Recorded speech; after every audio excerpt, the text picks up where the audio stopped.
Hari Kamis kemarin kita memperingati bagaimana dia naik ke surga, dan 10 hari kemudian dia mencurahkan apa? Roh Kudusnya yang dinanti-nantikan. Mari Bapak Ibu kita bangkit berdiri bersama sebelum kita mendengarkan firman Tuhan. Mari kita mengangkat kitab kita dan kita ucapkan bersama-sama. Saya dapat menjadi apa yang firman Tuhan katakan saya dapat jadi. Saya dapat saya dapat memiliki apa yang firman Tuhan katakan. Saya mengatakan, saya mempercayai dan saya menerimanya dalam nama Yesus. Aku percayakan firman-Mu, firman-Mu adalah kebenaran. Aku percayakan janji-janji firman-Mu, dan janji firman-Mu akan digenapi dalam hidupku. Firman-Mu mengajarku hari ini dan aku akan melakukannya. Amin. Mau diajar oleh firman Tuhan? Saudara mau melakukan firman Tuhan? Saudara percaya firman Tuhan adalah kebenaran? Maka janji-janji akan digenapi dalam hidup saudara. Katakan amin. Ya, kita tetap berdiri, kita mau buka kitab kita, dan saya mengajak saudara untuk merenungkan firman Tuhan, menanti janji Bapa. Ya, menanti janji Bapa. Kita baca dalam Kisah Rasul pasal yang pertama ayat 12 sampai ayat yang ke-14. Kisah Rasul pasal yang pertama ayat 12 sampai ayat yang ke-14. Kalau sudah menemukan, mari kita ucapkan bersama-sama. 2, 3. Maka kembalilah rasul-rasul itu ke Yerusalem dari bukit yang disebut Bukit Zaitun, yang hanya seperjalanan sahabat jauhnya dari Yerusalem. Setelah mereka tiba di kota, naiklah mereka ke ruang atas tempat mereka menumpang. Mereka itu ialah Petrus dan Yohanes, Yakobus dan Andreas, Filipus dan Thomas, Bartolomeus dan Matius, Yakobus bin Alfeus dan Simon orang Selot, dan Yudas bin Yakobus. Mereka semua bertekun dengan sehati dan dalam doa bersama-sama dengan beberapa perempuan serta Maria ibu Yesus dan dengan saudara-saudara Yesus. Amin. Silakan dulu Bapak Ibu. Menanti janji Bapa. Jadi murid-murid menyaksikan ketika Yesus terangkat ke sorga, dan mereka menantikan sebab Yesus akan mengutus apa?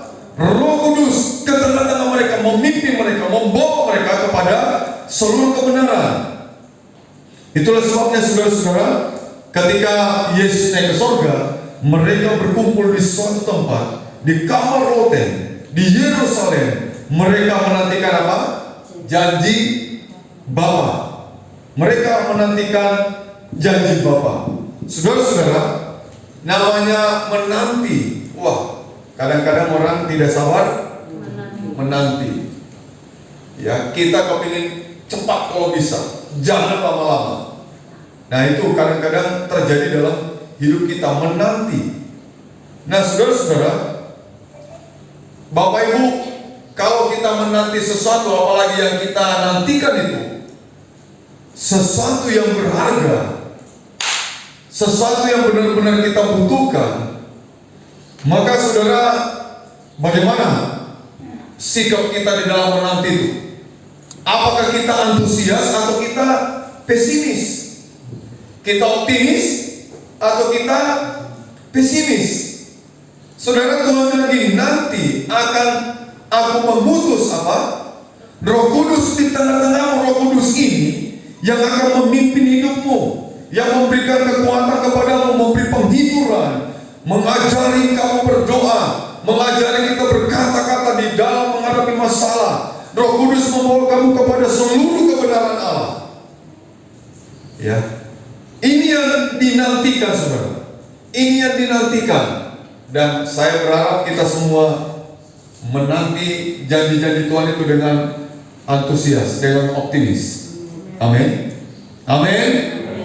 Saudara, ada sebuah kisah, terjadi di kisah nyata di Armenia pada tanggal 7 Desember 1998. Terjadi gempa yang dahsyat, 6,9 skala Richter ya, menghancur lulukan beberapa bangunan termasuk gedung sekolah, hancur. Nah, seorang bapak itu ingat anaknya sedang apa? Belajar di sekolah. Wah, bapak ini lari cepat. Dan dia melihat di depannya puing-puing bangunan itu sudah apa? Hancur. Tapi bapak ini tetap aja berusaha mengangkat puing-puing, menyingkirkan puing-puing, sampai ada orang menegur dia, "Pak, sudah Pak, ngapain Bapak bongkar puing-puing itu? Apa yang Bapak cari dalam kondisi seperti ini?" Dia bilang, "Kamu harusnya bantu saya, bukan negur gitu. Harusnya bantu dong, singkirkan puing-puing." Orang-orang yang negur tadi jadi semangat juga, bantu singkirkan apa? Puing-puing. Dia bantu singkirkan puing-puing.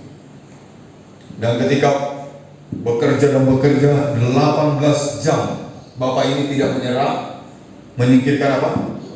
Puing-puing. 18 jam dia singkirkan. Dan saudara, terdengar suara dari tumpukan puing-puing itu. Mereka rupanya ada 14 anak berlindung, mungkin di meja-meja itu ya, dan terselamatkan dia. 14 anak. Salah satu anak berkata kepada teman-temannya, "Nah, itu suara bapak saya. Kan saya sudah ngomong sama kalian, bapak saya pasti akan datang menolong saya." Karena anak ini pernah dengar bapaknya, "Nah, papa selalu ada untuk kamu, papa selalu menolong untuk kamu." Dan itu terngiang-ngiang terus. Makanya itu terjadi gempa. Yang dia pikirkan perkataan ayahnya, dan perkataan itu juga yang menguatkan dia bahwa bapak saya pasti akan apa? Datang menolong. Dan betul waktu dia datang, bapak ini juga yakin bahwa anaknya itu berharap bapaknya datang. Makanya dia datang dan peduli. Berapa belas jam pun dia bongkar puing-puing itu, dan benar dia menemukan anaknya. Tapi saudara, cukup lama. Lebih dari 18 jam anak ini menanti siapa? Bapaknya, dalam kondisi kepanikan. Kadang-kadang dalam kondisi panik kita tidak bisa apa? Ya, sabar menanti. Kita lalu panik. Wah, ketakutan begitu rupa menguasai kita. Tapi anak itu tadi dengan teman-temannya ya, dia ingatkan temannya di dalam tempat mereka berteduh itu, di tumpukan puing-puing. "Jangan takut," katanya, "papa saya pasti datang." Dia bilang, "Papa saya pasti datang. Dia suka ngomong sama saya, aku akan datang menolong kamu. Pasti aku datang. Kalau kamu dalam kesusahan, kamu dalam masalah, pasti papa akan datang." Dan itu terngiang. Ini bapak yang ada di mana? Di bumi. Coba Anda bayangkan bapak kita yang di sorga. Kira-kira datang tidak menolong kita? Halo? Dia datang tidak menolong kita. Dia pasti menolong kita. Amin. Jadi yakin, orang yang kita nantikan, Bapa yang kita nantikan, janji-janjinya yang kita nantikan, dengar, pasti dia genapi. Katakan amin. Pasti dia genapi, ya. Nah, saudara, di dalam menanti itu memang repot, saudara. Apa yang kita butuhkan dalam kita menanti janji Bapa? Kalau saudara tadi baca ayat itu, Kisah 1 ayat 15, yang saya kasih tulisan warna kuning itu, mereka semua apa? Ya, ini bertekun loh. Bisa nggak kita bertekun menantikan janji-janji Tuhan? Bertekun. Nah, dalam ketekunan, kadang-kadang kita mendengar suara apa? Suara bising. Suara bising itu dengan Bapak Ibu bisa datang dari orang apa? Terdekat kita. Kita mau bertekun, menantikan sesuatu, tapi ada suara bising. Dan suara bising itu bisa orang dari terdekat kita.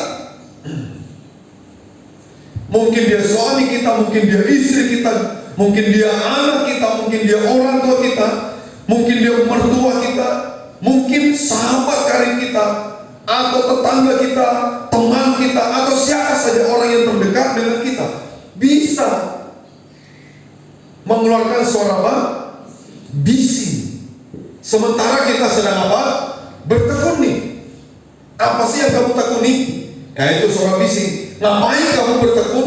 Untuk apa kamu bertekun? Macam-macam itu. Suara bising itu bisa datang. Suara bising seringkali melemahkan jadinya kita.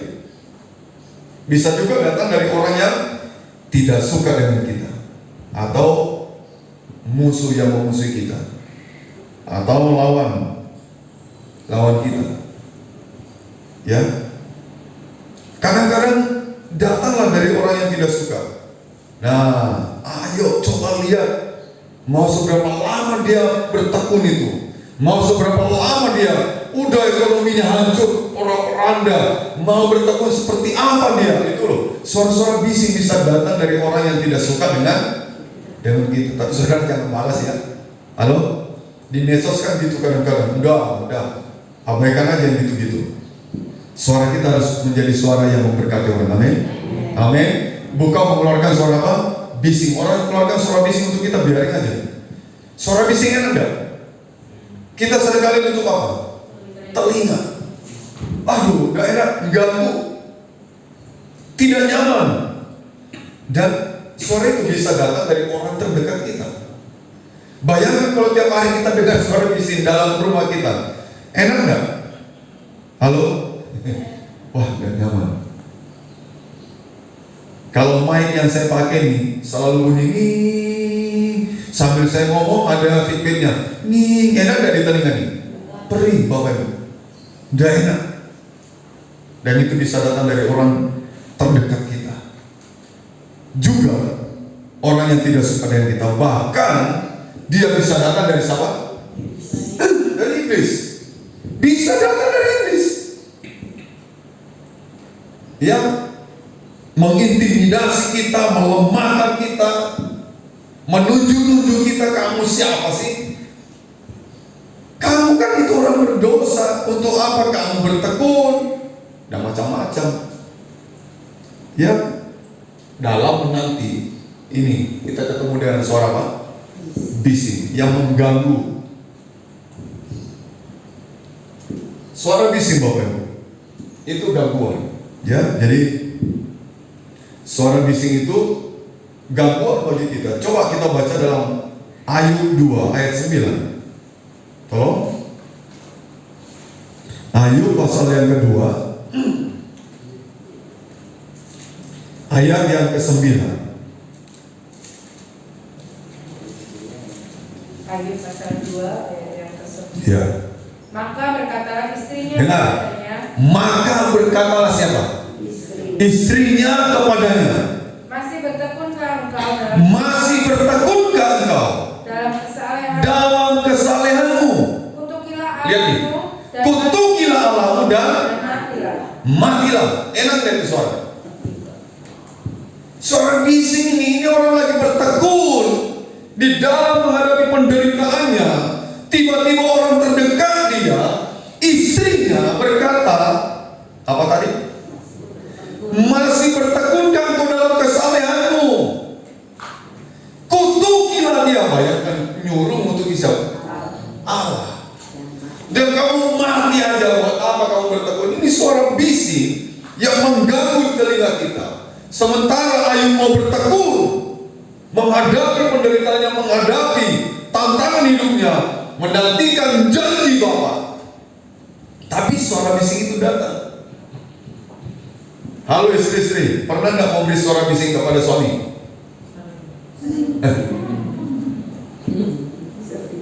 Halo suami-suami, pernah nggak memberi suara bising kepada istrinya? Istri terusin jawab. Kadang-kadang kita tidak sadar orang yang terdekat tadi, saya berkata, bisa menjadi suara bising bagi kita.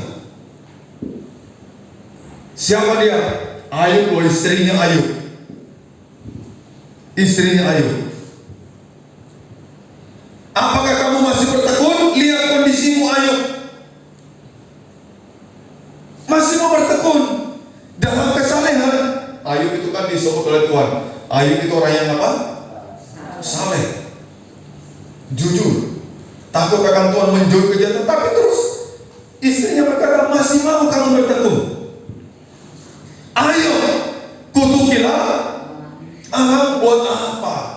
punya Allah seperti ini katanya, yang membuat kamu menderita. Wah, ini tidak enak banget suaranya sudah.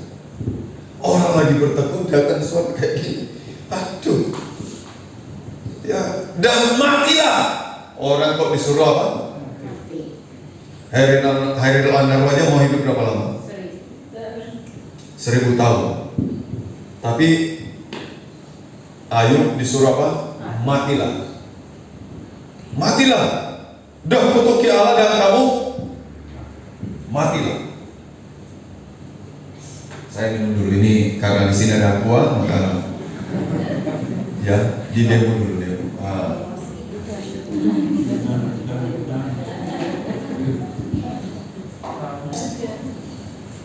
Ya, Bapak Ibu, itu orang yang terdekat dengan kita, yang bisa mengeluarkan suara apa? Bising. Tolong suamimu kalau suamimu dalam kesulitan, apalagi dalam sulit mencari nafkah. Ojo mengeluarkan suara apa? Bising. Kalau dia sedang mengalami banyak masalah dalam pekerjaan, dalam usaha, jangan keluarkan suara apa? Bising. Ya, doakan, beri semangat. Ayo Pak, berangkat kerja Pak, aku berdoa di rumah. Amin. Ojo gini, ayo Pak berangkat. Hah? Ojo boleh maning ya. Ayo Pak berangkat cari uang Pak. Saya tak main game. Enggak Bapak, kerja sama yang baik ya. Ayo Bapak berangkat. Saya doakan dari rumah. Oh, bagus banget kalau kayak gini, amin. Ya kan, jadi jangan keluarkan suara apa? Bising. Demikian pula suami ya, udah istri capek di rumah ngerjain ini dan itu. Karena saudara tahu lebih banyak kerjanya siapa? Suami atau istri? Istri loh. Lebih banyak kerjanya datang enak aja ngomong ini ngomong itu. Iki kok ini kira lah. Dia udah dari pagi kerja, bangun lebih pagi dari suami, ngurusi segalanya macam-macam dikerjain. Suami pergi kerja, dia masih kerja. Suami pulang kerja, dia masih kerja. Jadi sama-sama jangan keluarkan suara apa? Bising, karena gak enak kita dengar. Jangan seperti istrinya Ayub. Masihkah kau mau bertekun Ayub dalam kesalehanmu? Ayo sekarang kutuki Allahmu dan matilah. Ada lagi tadi, ini orang yang terdekat ya. Bisa juga orang yang tidak suka dengan kita. Benar nggak? Tadi saya berkata suara bising itu bisa datang dari orang yang apa? Tidak suka dengan kita. Coba baca 2 Petrus 3 ayat yang keempat. 2 Petrus pasal yang ketiga ayat yang keempat. 2 Petrus 3 Ya, ayat 4. Kata mereka, di manakah janji tentang kedatangannya itu? Sebab sejak bapak-bapak leluhur kita meninggal, segala sesuatu tetap seperti semula pada waktu dunia diciptakan. Aduh, kasihan dia lu nunggu Tuhan datang. Dari dulu bapak-bapak leluhur kita, dari dulu orang bilang Tuhan akan datang. Itu ayat di atasnya itu bilang apa? Tampil apa? Pengejek kan akan tampil ya. Pengejek itu suara apa? Suara bising dan berkata, di manakah janji tentang kedatangannya itu? Kasihan banget kamu menanti yang tidak kunjung tiba. Kan Tuhan bilang waktu dia terangkat ke surga, malaikat itu berkata nanti. Malaikatnya bilang kan, dia akan datang dengan cara yang apa? Kita bertekun nunggu dia. Ada suara bising ngomong, di manakah janji tentang kedatangannya itu? Di manakah janji? Dari dulu orang sudah bicara dia akan datang sampai hari ini. Itu diucapkan waktu itu ya 2000 tahun lebih dulu. Sudah dibunyikan Tuhan akan datang, kedatangannya sudah dekat. Bahkan Rasul Yohanes pun di Pulau Patmos berdoa, datanglah Tuhan segera. Sampai hari ini Tuhan sudah datang kedua kali? Belum. Lalu datang suara bising, di manakah janji tentang kedatangannya itu? Tapi dia ngomong, dia berjanji akan kembali angkat kita semua. Amin. Iya.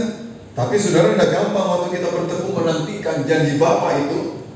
Ada suara-suara bising ya, yang membuat kita mungkin ada yang goyah. Iya ya. Masa rasul-rasul pada mati udah Tuhan belum datang? Kita sekarang ini juga Tuhan belum datang. Lagi kapan Tuhan datang ini? Bapak saya, mbak saya udah mati. Peng-KKR, pengkhotbah sudah khotbah. Oh, kedatangannya sudah dekat. Dari dulu orang ngomong kedatangannya sudah apa? Ada yang lagi ngomong sudah diambang pintu dari dulu. Pengkhotbah ngomong gitu. Udah diambang pintu. Sebentar lagi dia datang. Tanda-tandanya apa? Jangan semakin nyata. Itu dari dulu sudah diucapkan. Nah sekarang kalau orang seminar akhir zaman lagi nih, sekarang ini orang kok begitu lagi. Bapak ibu saudara-saudara, dengar baik-baik, Tuhan sudah di akhir zaman ini mau datang. Sudah di penghujung. Dari dulu juga sudah ngomong gitu. Itu tampil pengejek. Ada orang ngejek-ngejek. Di manakah janji kedatangan dia? Tanda-tanda sudah makin banyak dan macam-macam. Saudara, ingat ya, kalau mau bertekun, Anda siap menghadapi suara apa? Bising. Tapi orang yang bertekun sampai akhir, dia jadi pemenang. Amin. Amin. Kalau Anda kalah ketika Anda bertekun, wah, semua usaha kalau kita tekuni pasti berhasil. Semua pekerjaan kalau kita tekuni pasti apa? Berhasil. Makanya kita mau belajar apa? Bertekun.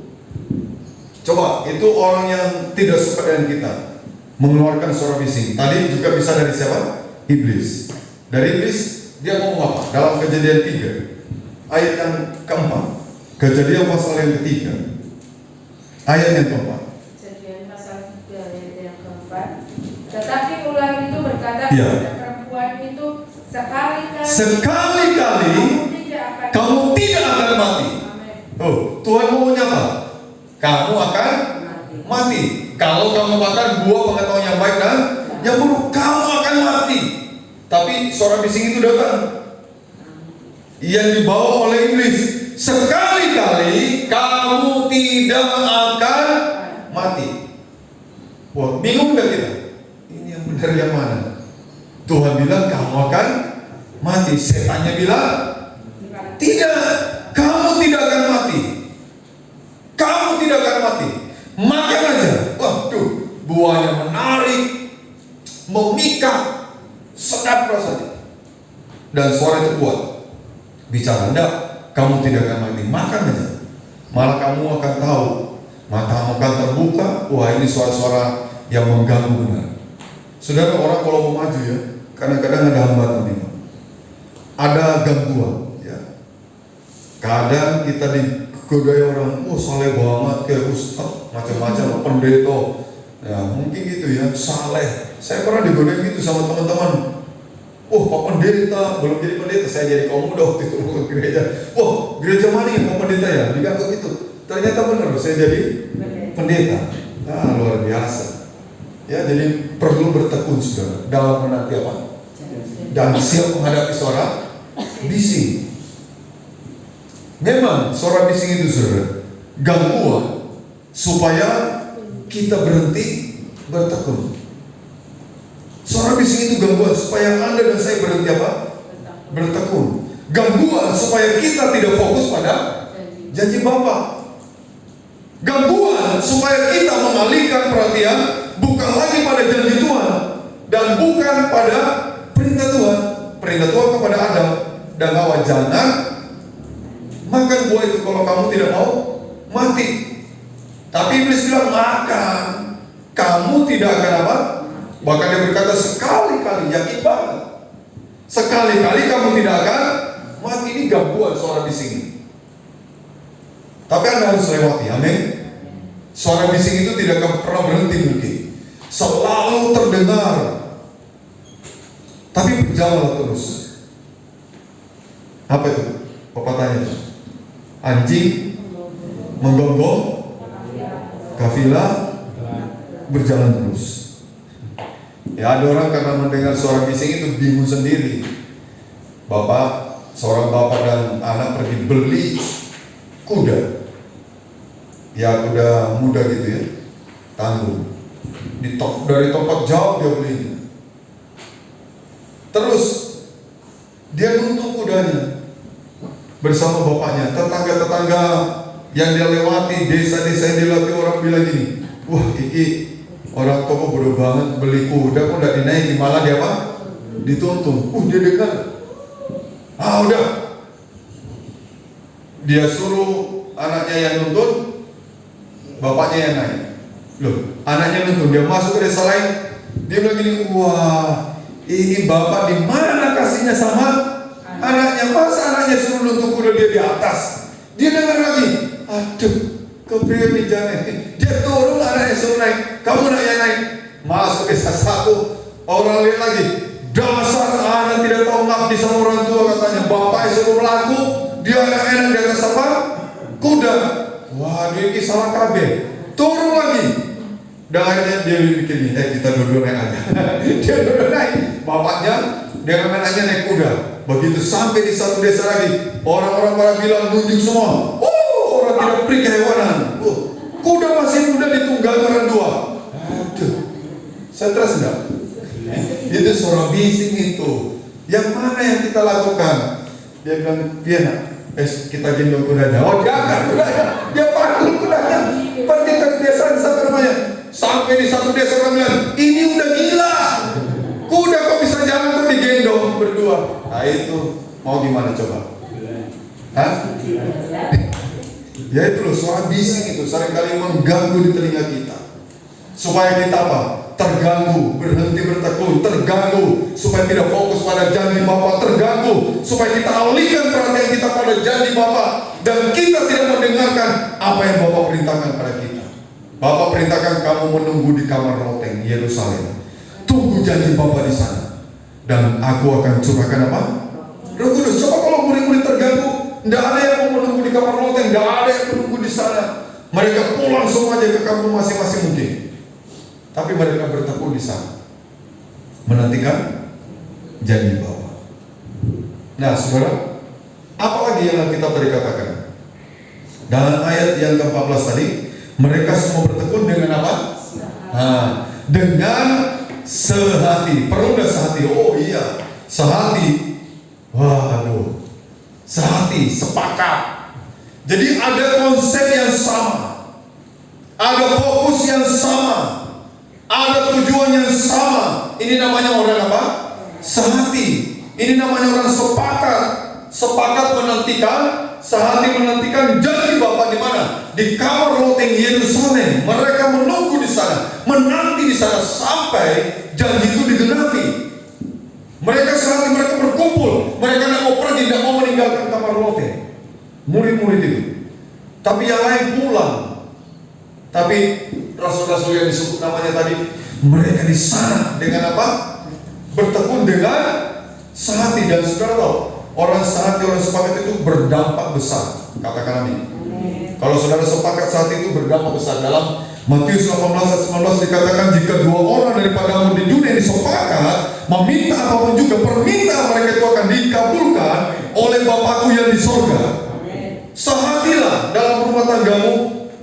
Satu konsep yang sama, satu fokus yang sama, satu tujuan yang sama, dan dengan itu berdampak besar dalam hidupmu. Amin. Bersama-sama kita menantikan janji Bapa. Mereka kumpulin, tidak mau mereka tinggalkan. Ayo pokoknya kita bersama-sama di sini. Kita bertekun menantikan janji Bapa. Kita bertekun dengan sehati. Kita bertekun. Nah ini saudara, bertekun. Dan Tuhan bilang, kamu kalau berkumpul 2-3 orang sehati, sepakat, sejiwa, wah, aku ada di tengahmu dan apapun yang kamu minta, aku akan kabulkan katanya. Amin. Permintaanmu akan dikabulkan. Apalagi Bapak? Bertekun sudah, sehati sudah, jangan lupa doa bersama. Mereka semua bertekun dengan sehati dalam, jadi bukan asal kumpul-kumpul toh. Tapi di situ waktu mereka kumpul ada apa? Ada doa. Dan ini kehidupan jemaat mula-mulai. Kisah 4 ayat 31 berkata begini. Dan ketika mereka sedang berdoa, lihat nih, goyanglah tempat mereka berkumpul itu, dan mereka semua apa? Penuh. Ini yang ditunggu nih. Penuh dengan Roh Kudus. Lalu mereka pergi memberitakan firman Allah dengan apa? Berani. Mereka pergi memberitakan firman Allah dengan berani. Berkumpul, berdoa, bertekun sehati berdoa, menantikan janji Bapa. Dan saudara tahu, mereka kepenuhan Roh Kudus. Haleluya. Ya, ayo, apa yang saudara harapkan dari Tuhan? Apa yang saudara nantikan dari Tuhan? Ayo coba bertekun.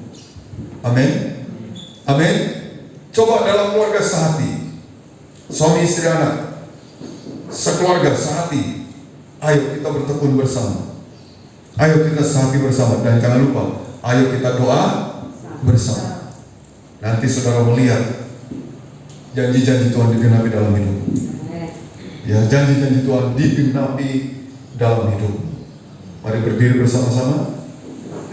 Kita baca Yesaya 40 ayat 31. Kita ucapkan bersama-sama. Yesaya 40 ayat 31, 2, 3. Tetapi orang-orang yang menanti-nantikan Tuhan mendapat kekuatan baru. Mereka seumpama raja wali yang naik terbang dengan kekuatan sayapnya. Mereka berlari dan tidak menjadi lesu. Mereka berjalan dan tidak menjadi lelah. Menanti janji Bapak perlu kekuatan juga. Dan Tuhan bilang kita diberi nanti sayap seperti apa? Sayap raja wali. Kalau dia rentangkan sayapnya saudara, dia bisa terbang tinggi mengatasi badai, mengatasi suara-suara kebisingan tadi itu. Kalau saudara diberi sayap raja wali, kita bisa terbang semakin tinggi. Dengan kekuatan sayap itu, kita lewati semua gangguan-gangguan itu tadi. Entah orang yang terdekat kita memberikan suara bising kepada kita, orang yang tidak suka dengan kita, bahkan iblis sekalipun, kita lewati semua. Dan Tuhan berjalan, kau tidak akan pernah letih lesu. Engkau berlari dan tidak menjadi lesu. Engkau berjalan dan tidak menjadi lelah. Ayo menanti terus janji Tuhan. Masih banyak janji Tuhan yang perlu kita raih. Amin. Amin. Mungkin janji pemulihan dalam bisnis kita, janji pemulihan dalam keluarga kita, janji pemulihan tentang apa lagi? Masa depan anak-anak kita dan sebagainya. Ada banyak janji-janji Tuhan yang dapat kita lihat di dalam firman Tuhan. Kamu akan beruntung katanya, kalau aku menyertai kamu, kamu akan beruntung, kamu akan berhasil. Itu yang kita harapkan dari Tuhan, amin. Supaya kita selalu yang mengikuti kita sepanjang masa kebajikan Tuhan, kemurahan Tuhan yang menyertai hidup saudara dan saya. Tapi saudara ingat, saat-saat kita menanti itu perlu bertekun, perlu sehati, perlu berdoa, dan itulah kekuatan yang Tuhan berikan kepada kita. Sehingga kita dibuat seperti tadi apa? Raja wali yang terbang tinggi dengan kekuatan sayapnya. Saudara lihat ini, dia gak sembarang ngomong, ya aku akan datang kembali. Saudara percaya gak? Amin. Dia naik ke surga, kamu kumpul ya di Yerusalem. Nanti aku akan datang kembali. Di tempat yang sama aku akan datang kembali, menjejakkan kakiku di mana? Di Bukit Zaitun. Itu yang saudara percaya. Jangan percaya Tuhan datang di mana? Oh, di mana-mana jangan. Di Bukit Zaitun, Alkitab tulis. Dia menjejakkan kakinya di mana? Di Bukit Zaitun. Ini. Tapi saudara, sebelum Yesus datang kedua kali nanti, dia ini Roh Kudus dicurahkan, amin, kepada murid-murid. Yang ini lihat saudara, nanti minggu besok kita bahas ya, ketika Roh Kudus dicurahkan kepada mereka semua, lidah-lidah api itu menyambar hidup mereka, tas. Nah itu loh orang yang bertekun tadi itu menanti janji Bapa. Orang yang sehati menanti janji Bapa. Orang yang berdoa menanti janji Bapa. Dia diberi kekuatan oleh Tuhan dan dia menikmati Roh Kudus dalam hidupnya. Tuhan memberkati kita.